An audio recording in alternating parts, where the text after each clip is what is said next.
Good afternoon, everyone. My name's Peter McNeill.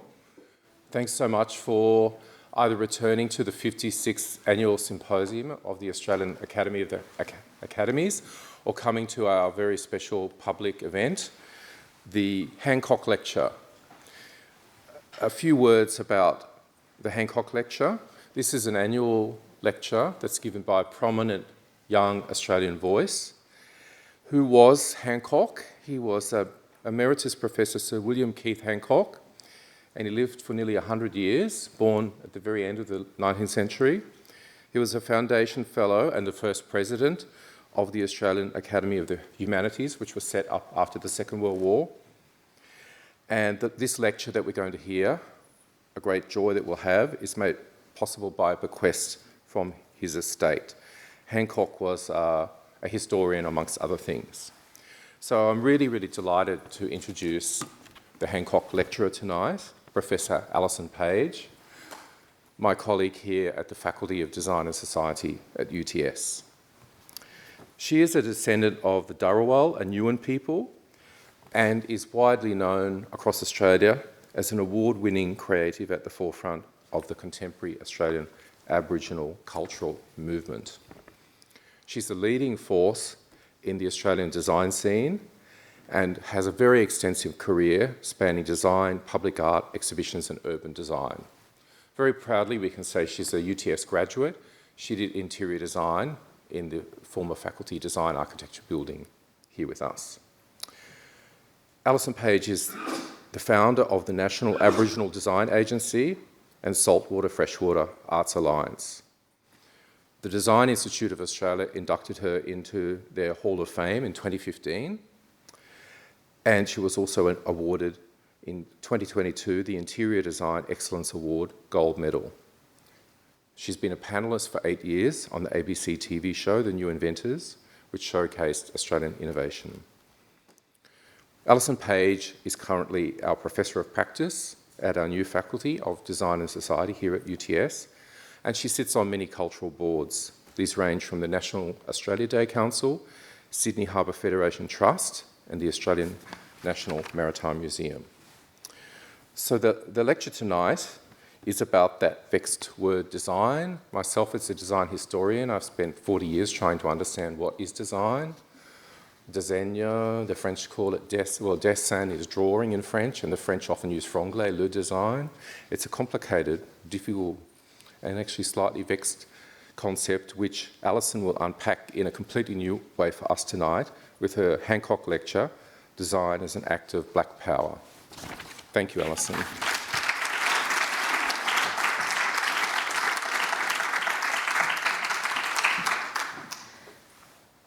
Thank you so much, Professor Peter McNeill. It's great to be invited here. Before I begin, I would like to acknowledge the clans of coastal Sydney and their continual custodianship of this land and sea for 65,000 years, and for their resilience and survival since colonisation. I'm very proud to be from the Dharawal people who have an unbroken connection to coastal Sydney. Thanks to the Australian Academy of the Humanities for the invitation to speak this afternoon, to everyone who's joined here and online. I'm here to speak about how to empower Black communities through design. This is a question I've been thinking about for almost 30 years of practice. How can I empower my people? In terms of the answer, it's still a work in progress, and there is a long way to go. But what I have learned is this. Design can be the most profound act of power, and as a process, it can empower and strengthen and enable every single person on this planet. Whether you're doing it or on the receiving end of it, design is a superpower that is both process and product, involving professionals who are trained and those who aren't. Design is a way of organising and caring for our societies and communities. It's a way to care for the environment and to imagine and develop places, spaces, events and products that reinforce our collective identity. We have all experienced the power of design. Today, I'm going to speak to all Australians about how we got to now, and I'll shed some light on what I think the problems within our society are, so that we may use design as a creative mindset and a process to solve those problems. Further to that, I'll bring an intention and clarity of purpose to our present situation so that we may collectively and actively design a future that's truly ours. A future that's not just for Black communities, but one that's for all of us. What I'll deliver here is a blueprint to realise our full potential as Australians, to reframe Australian design from a Black point of view, which I will argue is good for all of us. To do that, I'm going to decolonise design right from the beginning. Let's go back to the 13th century, which is like last Monday afternoon in blackfella time. That's when the Italian verb disegnare first came into use. It means to mark out, to devise, to choose, to decide. By the 1540s, to design was to plan or outline or form a scheme. Around the same time, the noun appeared with words like project and project design. In the 17th and 18th centuries, it took on the descriptor to plan and execute with artistic skill. Today, design encompasses both the act of planning and the creation of something with artistic intent, whether it's a physical object, a graphic, or even a whole system. However, more recently, the word has become used and abused, a marketing trigger to describe elite products, designer jeans, designer shoes, designer homes, and the industry itself has been appropriated by the privileged. And the lack of access to design education, exposure, and representation means that design, as a verb or a noun, is the preoccupation of the elite. But there is and has been a dynamic expansion of the word and an enhanced understanding of its practice over the past 50-odd years.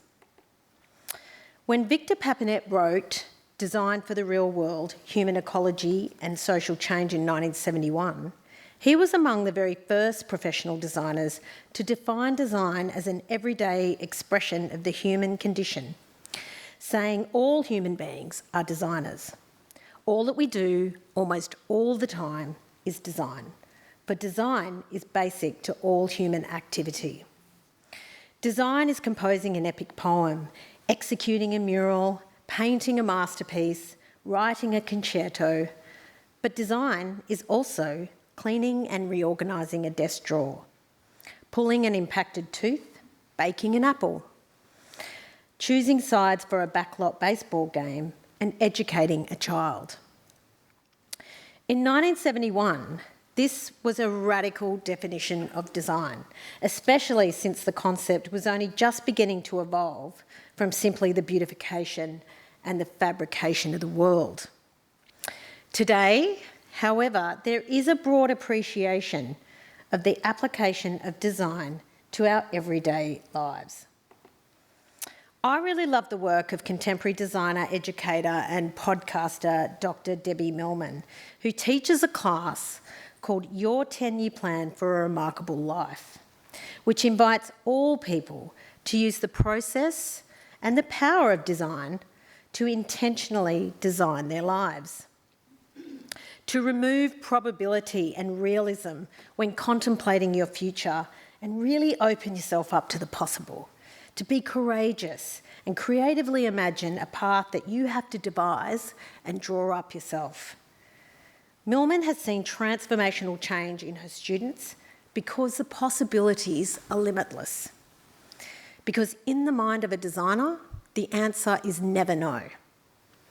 The more barriers and more limitations that you put in the way of a designer, the more lateral and creative their thinking becomes.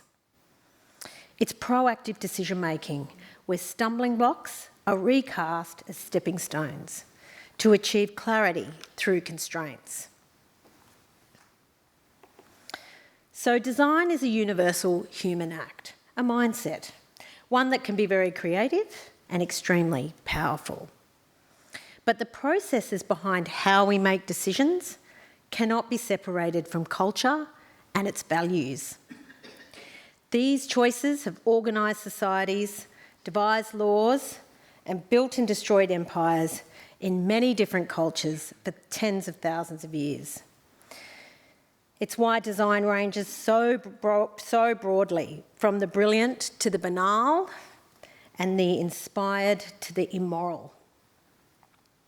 In John Hawke's seminal monograph, The Fourth Pillar of Sustainability, he explains how culture plays a central role in the actualisation of sustainable and healthy societies. He says, a society's values are the basis upon which all else is built.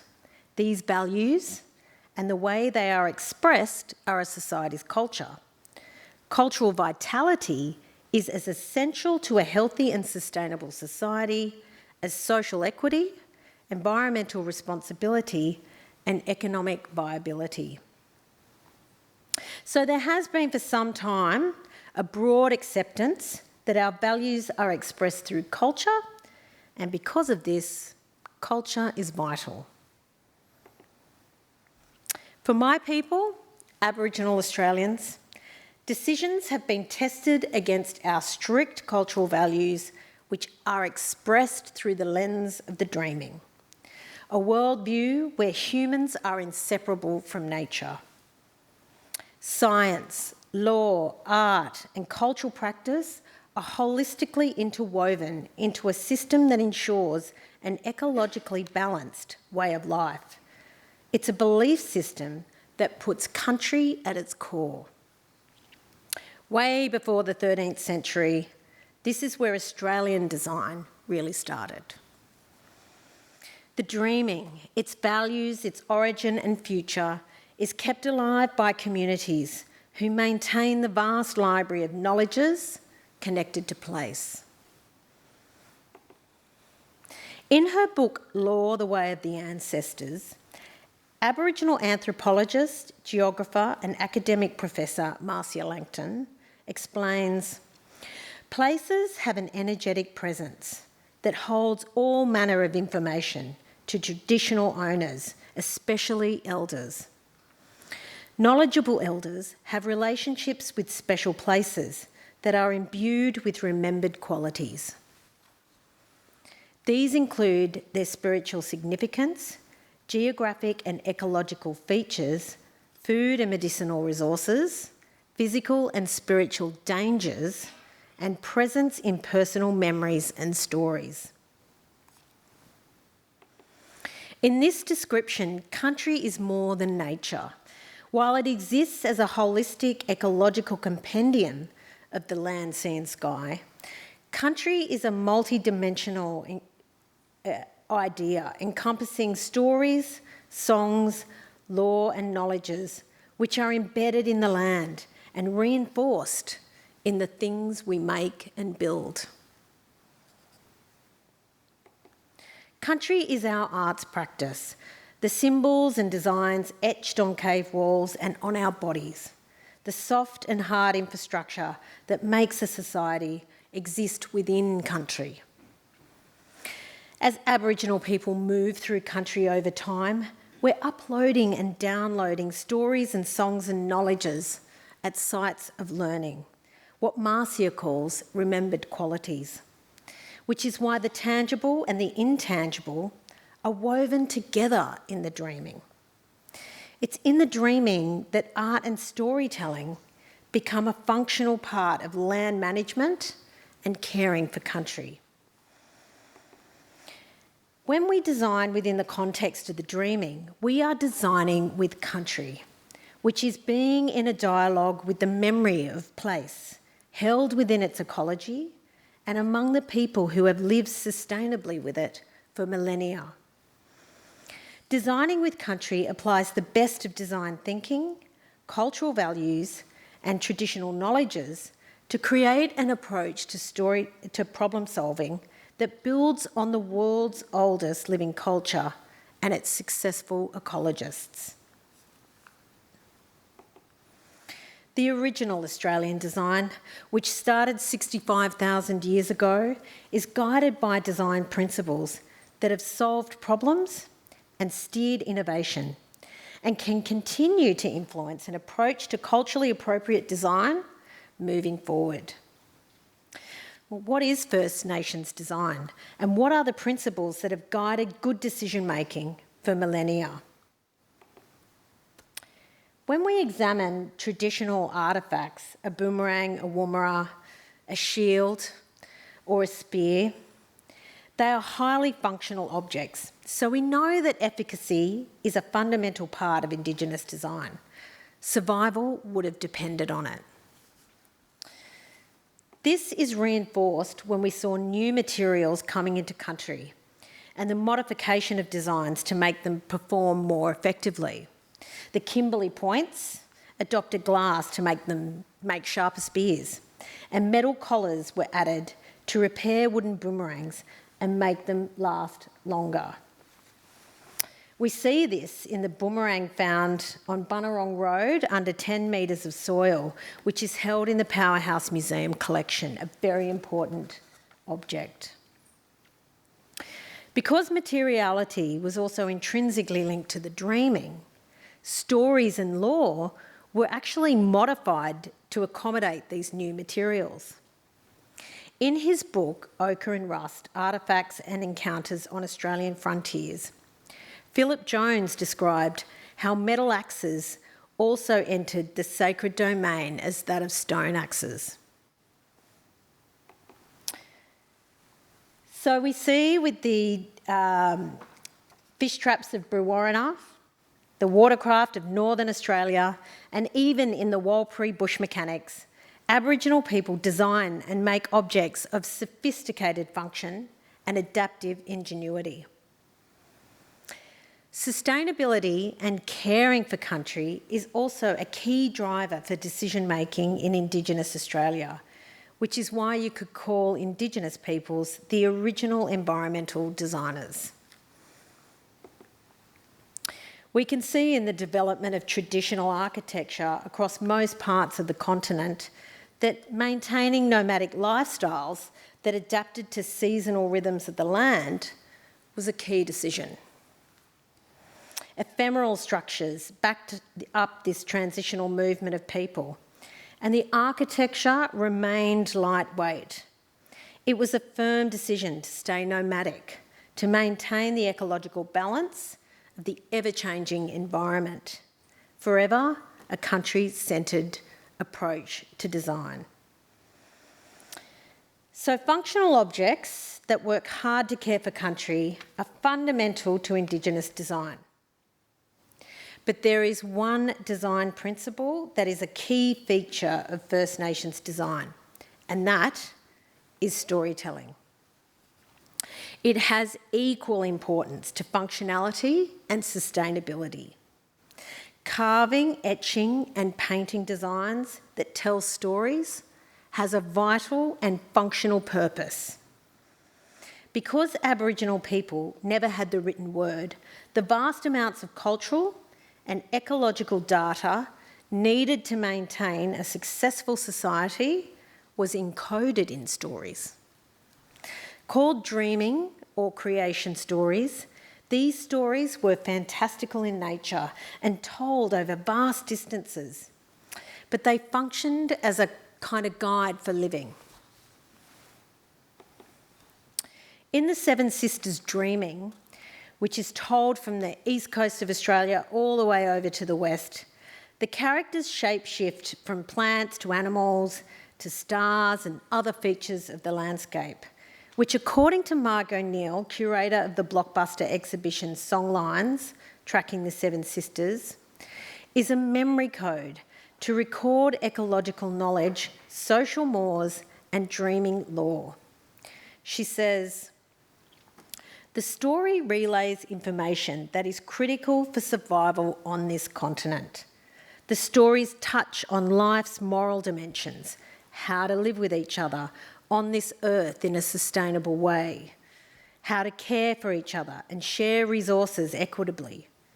It also instructs on gender relations, kinship, marriage rules, and other codes of behaviour. These lessons are embodied in compelling tales of intrigue, drama, passion that connect people and places across time.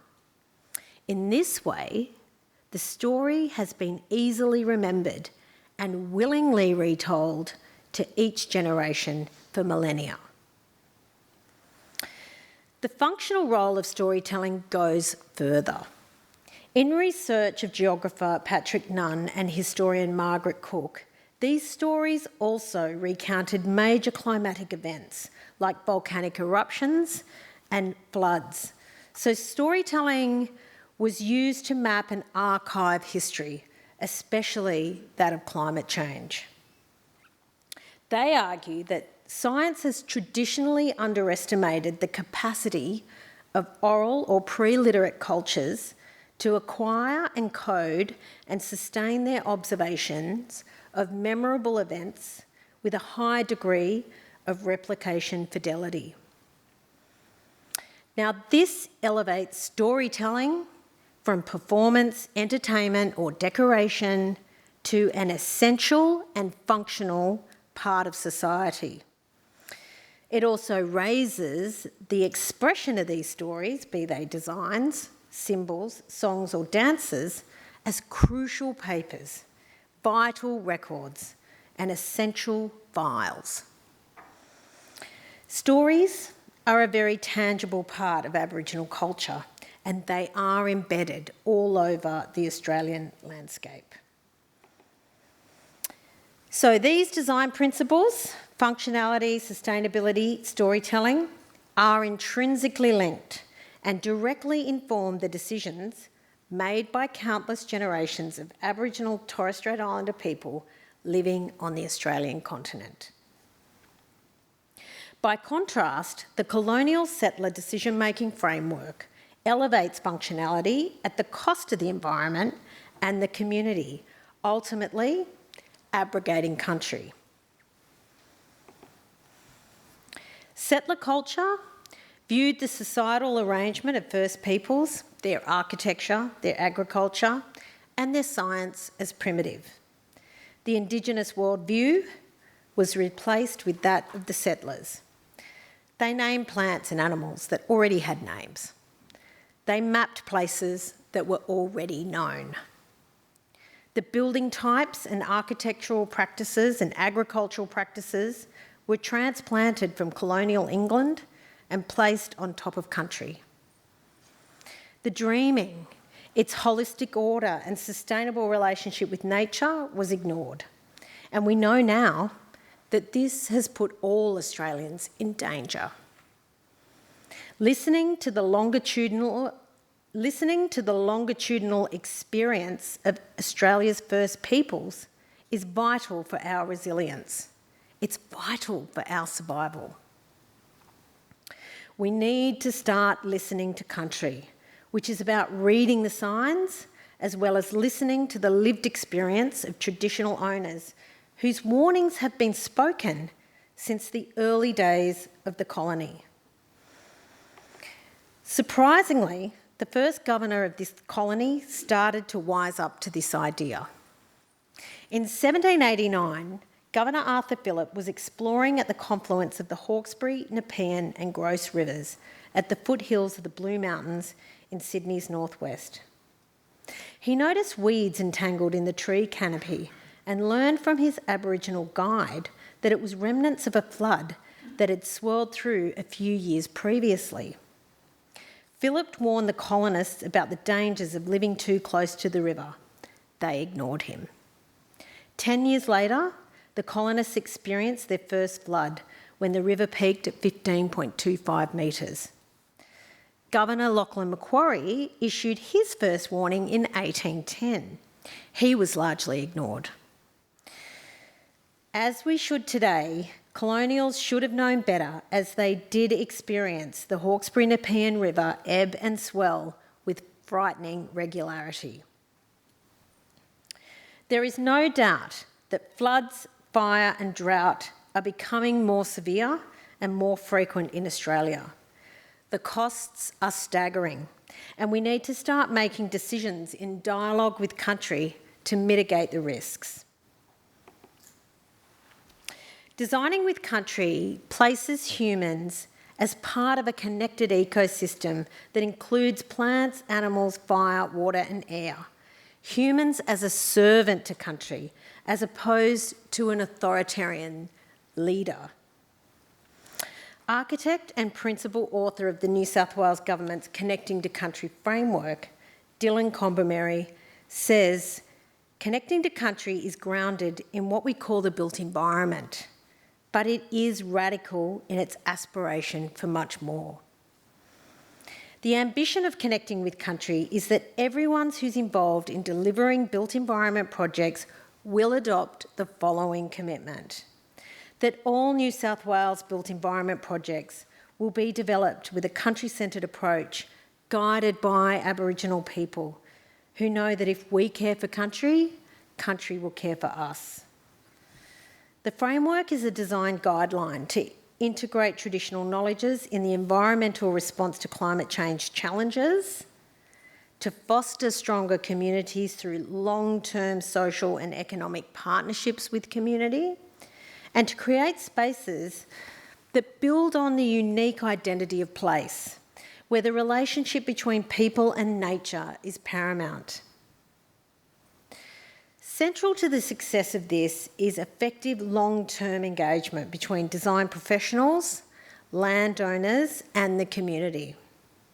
The placemaking industry in New South Wales is experiencing a type of renaissance fuelled by this framework. Placemaking New South Wales is a government agency leading this change, using the power of significant urban developments to meet the needs of country and community. In White Bay, part of the Bay's West development on the inner southwestern part of Sydney Harbour, I am working with a team of First Nations practitioners, including Dharawal and Gumbaynggirr culture and heritage expert Rowena Welsh-Jarrett, and Wiradjuri curator and cultural practitioner Emily McDaniel, along with a large team of architects, planners, designers and Placemaking New South Wales, to create a marine haven that will increase the numbers of the critically endangered white seahorse, which you've got to admit is pretty gorgeous, which is endemic to the east coast of Australia and one of only 4 species of seahorses known to occur in New South Wales. To care for this tiny creature, the Bay's West development needs to do some seriously heavy lifting. The whole place strategy, from the business case for the development to the urban design, the landscape architecture, the architecture, right through to the public art elements, is all aimed at working hard to protect and promote this beloved endangered white seahorse.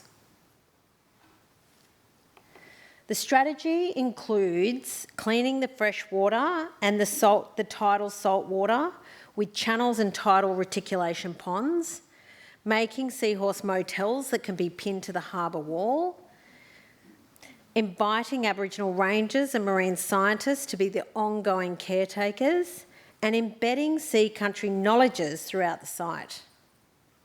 Finally, it involves creating activations that vitalise and animate this cultural narrative in an ongoing way. One day, perhaps, there will be a seahorse festival or sea country events that invite locals to take on the responsibility of caring for sea country in the same way our people have for millennia. Annie Tennant, design lead at Placemaking New South Wales, has also mapped closing the gap targets across the site so that social justice and equity is built along with the bricks and mortar. creating skilling and employment, places to connect and practice culture, affordable and well-designed housing, support for Aboriginal enterprise, and expression of cultural values in public spaces and buildings. And they are formulating a cultural governance strategy to guide and strengthen these long-term outcomes with traditional owners. This project exemplifies the possibilities of building placemaking strategies on strong cultural narratives and practice. The idea that a huge urban development that's worth billions of dollars can be so focused on the protection of a tiny animal, and by doing so, create a unique neighbourhood that connects thousands of residents to country. That is what urban design, from a Blak perspective, can give to all of us. And we can have some of the best cities in the world. Aboriginal communities are more than ready to realise the power of designing with country. The recently launched Sea Country Plan by the Kamay Rangers, a dedicated group of Aboriginal marine scientists and rangers here in Sydney, will bring the best of traditional knowledges and Western science together for the repair and regeneration of sea country ecologies, allowing traditional owners to build jobs, but also to fulfil their cultural obligations to care for country in the context of a modern metropolis. In community, the Gajaga Foundation, a peak organisation leading language, culture and research activities within the Laparu's Aboriginal community, are expanding their cultural restoration work to embed truth and cultural knowledges and engagement in some of these large urban developments and artworks within eastern, southern and southwestern Sydney. In 2019 and 2020, I worked closely with my community and researchers at the Gajaga Foundation, as well as Gweagal artist Shane Youngberry, to create a monument at the site of Cook's Landing at Kamay, Botany Bay.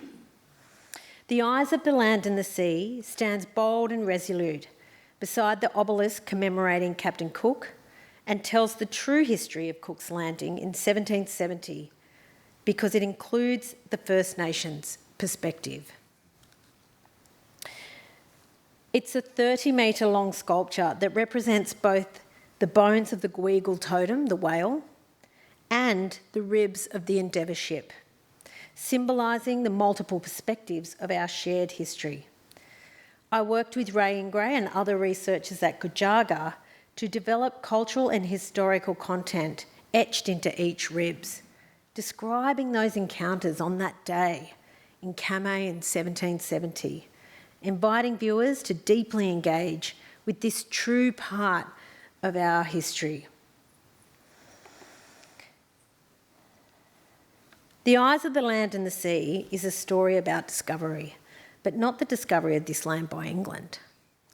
It's a story of all Australians discovering our true history as we move together towards a reconciled nation. This is using the power of design to find the truth. But these works are not only concerned with correcting the past. In the context of a modern city like Sydney, they have the power to rebalance our collective and shared identities by building on the unique cultural identity of First Nations culture. Working again with Rowena Welsh-Jarrett, this year I'm developing the biggest commission of my career, a large sculptural work outside a new building at Circular Quay that marks the return of the Dharawal people to our ancient cultural camps on Sydney Harbour. Budjagaman Nunja Wuli Wuli Walla means Black women rising. It is the resurrection of a female ancestral hero as imagined by a group of Dharawal women, my family. The work is a 5.5 metre tall bronze sculpture rising out of the water where the tank stream once met the ocean. While her human beauty will be clear, the giant bust of Black women rising will also morph into the ventral grooves of a whale, which is central to our Dharawal culture as it is our totem. And the textural qualities of her base will erupt out of the earth like volatile liquid rock that hardens as she rises. She is both country and the creator of country.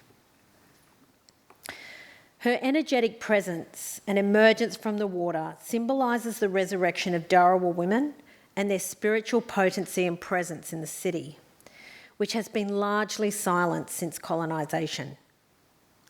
While her body is facing towards the harbour, her head is turned towards Dubagali, Benelong Point, where the Opera House now sits, which was the site of a historic boat shed where the Dharawal people, my people, historically camped.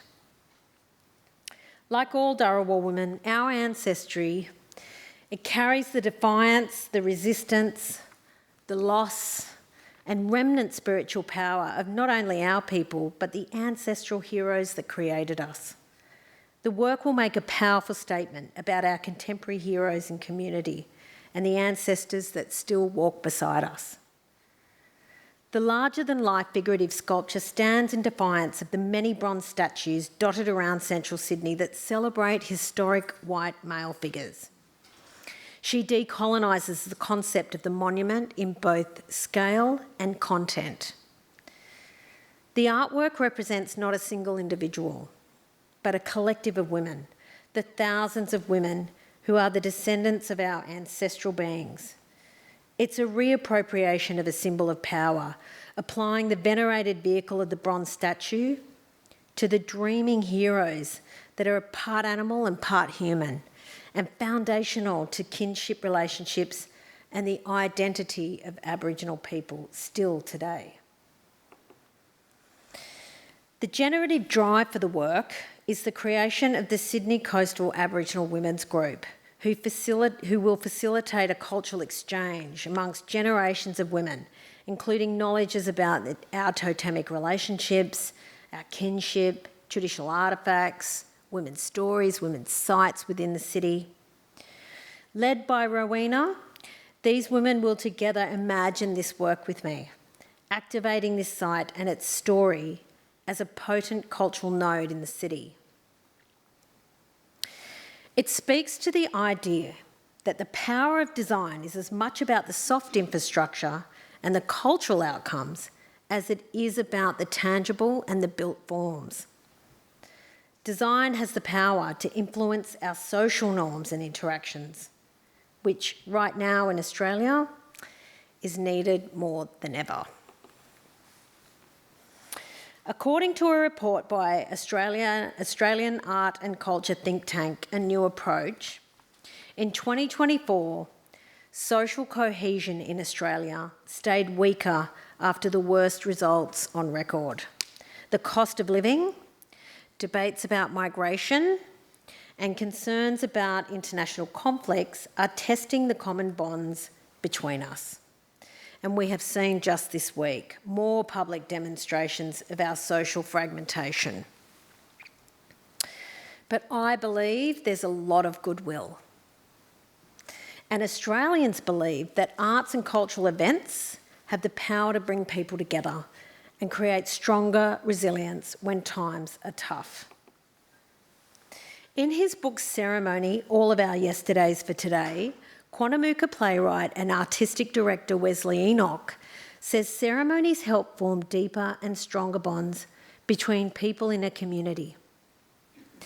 In return, the greater the bond, the more likely you are to rely on the community in hard times.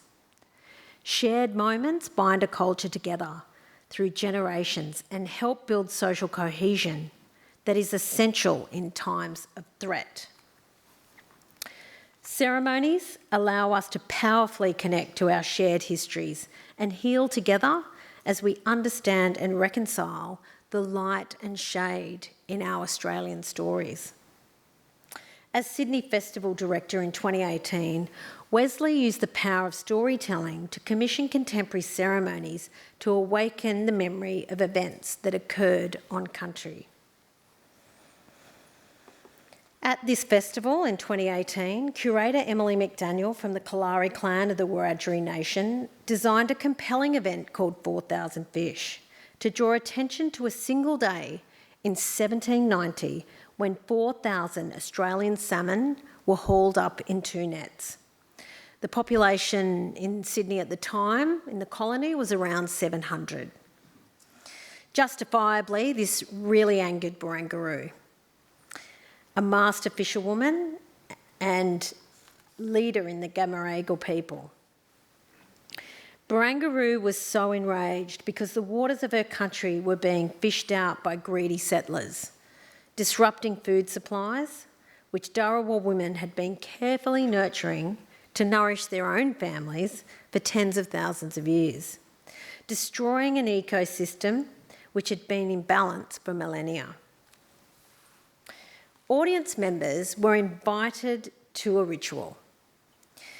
They would take water from the harbour and create a fish-shaped ice sculpture using cast moulds. The sculptures were frozen.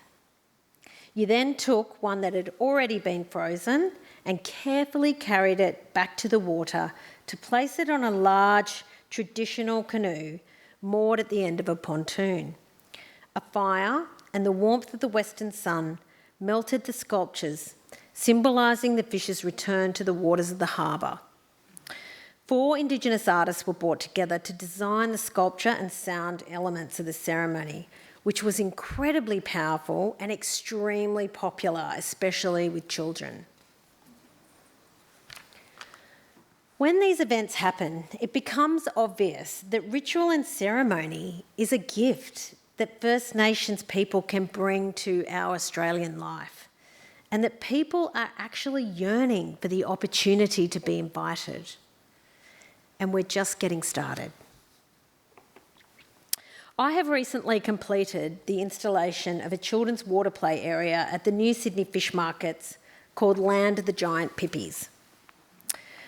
Authentically integrated into the forecourt landscape design, the water play artwork features large concrete pippies, big mounds, busting through the ground plane, which invite exploration and interaction. It honours our Aboriginal connection to coastal landscapes, referencing traditional fishing practices and cultural knowledge of our coastal Sydney people. But pippies are loved by many cultures. So the water play area will be activated by an event I'm designing with Placemaking New South Wales called the Great Pippi Cook-Off, which will invite different cultural groups to cook their favourite pippi recipes and share them with audiences in a playful competition. Aboriginal families will bring pippi curry. Italian communities might offer up their pasta vongole. And the Cantonese might be hard to beat, actually, with their XO pippis. All using the same stock and base ingredients, but with their own cultural flavours. A positive metaphor for our multicultural nation. In this way, we're using the stories embedded in public artworks to inform activations that educate the community about important marine knowledges, but more critically, which enable us to sit together and share a greater sense of belonging to sea country and to each other through the cooking and eating of food. With cities under increasing pressure to accommodate significant growth, develop greater resilience to climate change, and foster higher levels of inclusion and social cohesion, the onus is on designers to bring government, community and corporate sector together to rethink how our cities and towns function. This is both the hard and the soft infrastructure, which requires a powerful design response. We need an army of black soldiers to fight for country, a tactical response team trained in various design disciplines that will make decisions and map a new future for Australia in collaboration with country and community. This would be a transformative step forward for Australia, designed by First Nations people, but for all Australians. Right now, I am working at UTS and with UTS to establish the Indigenous Institute for Designing with Country in the Faculty of Design and Society, which I hope will meet the unprecedented demand for Aboriginal and Torres Strait Islander designers to lead this Designing with Country movement. The high demand for Aboriginal knowledge holders to co-design with the planning industry requires training at a micro-credential level, undergraduate courses and postgraduate research. The Indigenous Institute for Designing with Country will offer a fresh approach to problem solving with country-centred design thinking. Communities and government partners can learn how to design integrated solutions to very difficult problems in health, education and housing by applying an iterative, non-linear process which focuses on a collaboration between designers, community and country. It's high time that we had Aboriginal kids who've grown up in housing estates designing housing estates, that we have Aboriginal rangers actively caring for country in the city, in our oceans and out in the bush. Indoor and outdoor spaces that embed traditional knowledges and stories in a myriad of creative ways. Communities empowered to drive the arts and cultural programs within cities based on truth and our shared history and cultural reclamation. And landscapes and ecologies restored and regenerated for generations to come. We know the impacts of the Green Star rating. Get ready for the Black Star rating. Great decisions are an act of power and can be transformational for people and country. It's early days, but we're already seeing it work here in New South Wales. It's a generous cultural inheritance of all Australians, where we can solve our problems with country-centred thinking, we can design our cities with country as a driver, and engage in cultural practices that reinforce our sense of identity and our sense of belonging. A new Australian design movement built from a 65,000-year legacy. As Marcia Langton says, the way of the ancestors is not in the past. It's not remote, it's not distant. It manifests in many ways that we might glimpse. And once we're aware of it, we are drawn to it like moths to a flame. As we grapple with some of the most challenging problems of our time, climate change, social conflict, and an existential reckoning with Australia's true history, the time for great decisions is now. This is design as an act of power, giving way to a new kind of nation building. The moral panic that's gripping the Western world provides an opportunity to redesign, to reset, and for us here in Australia, to reinstate the cultural values that have sustained and maintained an ecological balanced way of life through major climatic change for millennia. The oldest living culture on Earth can help design the next 65,000 years of Australian life so that everybody can experience country and learn to care for it like family. Everybody has the power to hear the voices of the ancestors. It's really just a matter of learning how to listen. Thanks very much.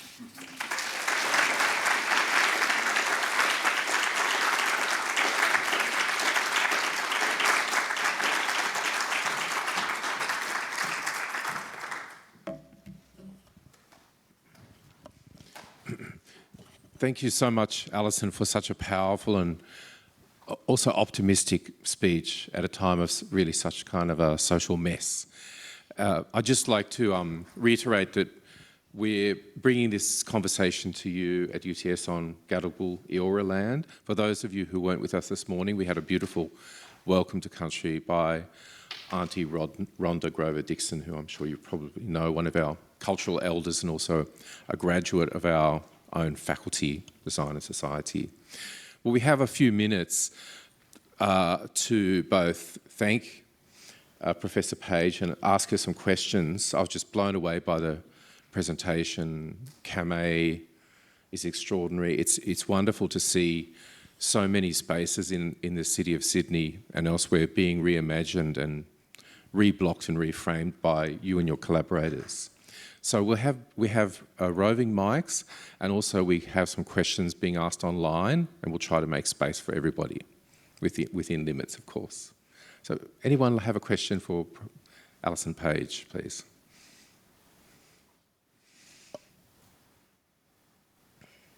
Oh, Lisa. Havala. I'd love to hear more about what the Blak star rating is going to consist of. I love that idea. Well, I think like the Green Star rating, I think you might have to meet a certain set of standards. And that's kind of, it's all happening in practice. Like, it's really interesting. I'm a professor of practice here because, and we were just talking about this earlier, that, you know, this connecting to country framework from the New South Wales government just kind of landed, right? It has actually come out of other legislation around culture and heritage. There's a few things sitting behind it in terms of ICIP laws that are coming into play, recognition of traditional owners. So it does have teeth and it's inevitable. But how we all respond to it is kind of like pretty messy in a way. So I think at some point I do have a vision that it might all just, like with environmental sustainability, I mean, back in the 90s it was kind of a mess. Like, some people did it well, some people didn't. But it kind of found its mojo, and actually Australia is pretty leading in terms of sustainable architecture and design. So I think, and you know, the Green Star rating came out of that, so I suspect there will be a framework, a regulative framework that kind of says you have to meet this criteria in order for it to be truly Blak. Thank you, Alison. This gentleman. Thank you so much. It was a very powerful talk, so thank you sincerely. What you've presented, I think, goes so far beyond the term I'm about to use, but I'd be really interested to hear your reflections on it and how it's mobilised as a term, and it's design thinking. Because it strikes me that what you're proposing is actually design that does a work of thinking, which is quite different to how that term's generally co-opted.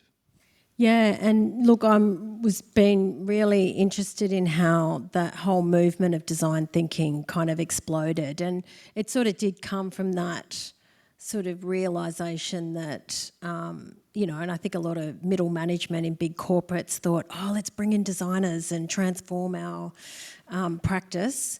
That's all really based on a philosophy of human-centred design. So all I'm really saying is, well, what about country-centred design? So instead of just thinking about the end user, like, let's think about the plants and the animals that make up the environment as well.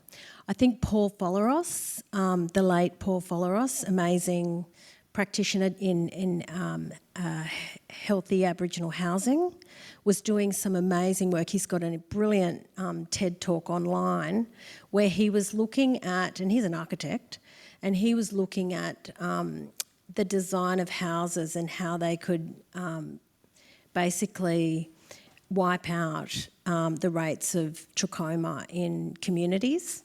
And it had to do with the breeding of flies, the dust that was coming in through the front door, the way the houses were designed, what the dogs were doing. So there was this kind of like a country-centred approach to that problem. And he was getting results. And I sort of think about, you know, what the government is doing around closing the gap. And we hear every year, oh, look, you know, it's not going as well as we'd like it to. And I kind of want to send a bunch of designers into middle management and kind of shake it up a little bit. And that's why I call it a tactical response team, because I'm thinking, you know what, like, we need to actually think about these closing the gap targets a bit differently. And maybe it is, because it's also siloed and we know that that doesn't work. Thank you for your great question. Thank you, Alison. We have time for one more question. Yes, we can fit two more in. This gentleman in the spectacles. Thank you. Thank you, Alison, for That narrows it down. for the energetic and fabulous talk. I'm really interested in the Institute for Design that you're thinking of. What's the challenge to bringing up leaders who can design with country? What's the sort of the gaps that you see we can fill, and how fast can they be filled? It's a great question. I know it kind of keeps me up at 2 o'clock in the morning, because I'm basically pretty much trying to encourage my mob, Aboriginal people, to get into an industry that they don't even know. Like, their experience of architecture is probably quite horrific, to be honest with you. And I'm saying, you know, how about interior design? How about architecture? And so I think, and it's not just about Aboriginal people entering into these, you know, pretty upper middle class sort of industries that are pretty white. Let's be real. I think I was the only person at uni that actually had a part-time job when I was studying here. You know, we need kids from lower socioeconomic groups, and we need cultural diversity in design. We need it because it's a different world, and we need to have designers who can lead with those cultural values. I guess that's what I'm all about. And so I want to see street kids in architecture.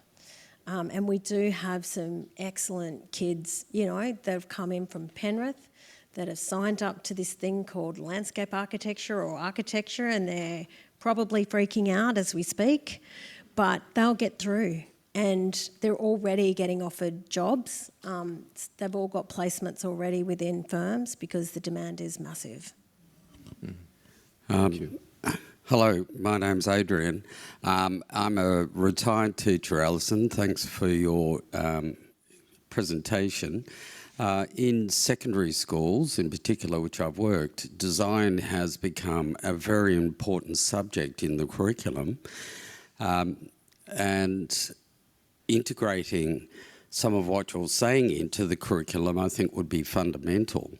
It probably have to be done through the assessment authorities, and you may not have thought about this sort of pre-tertiary kind of program that could be put in place, or you may have. Have you got any comments about that sort of thing? Yeah, actually, I wrote a book called Design Building on Country with Paul Memmott, who his images of the architecture, traditional architecture you saw up there, he's an architect and anthropologist.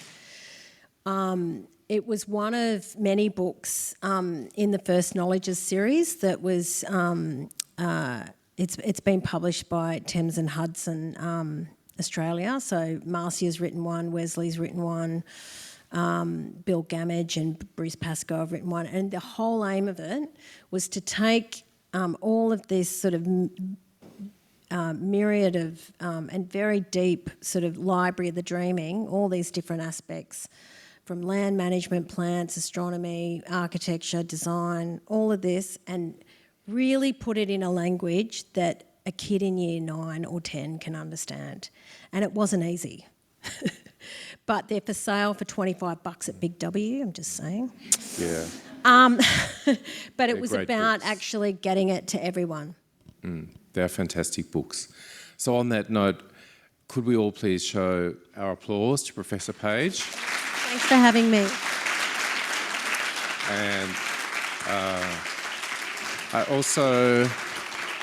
I'm delighted to pass to Alison, if I may call you that, my dear colleague, your certificate of presenting the annual Hancock Lecture, which is one of the great feats of Australian university life. Thank you.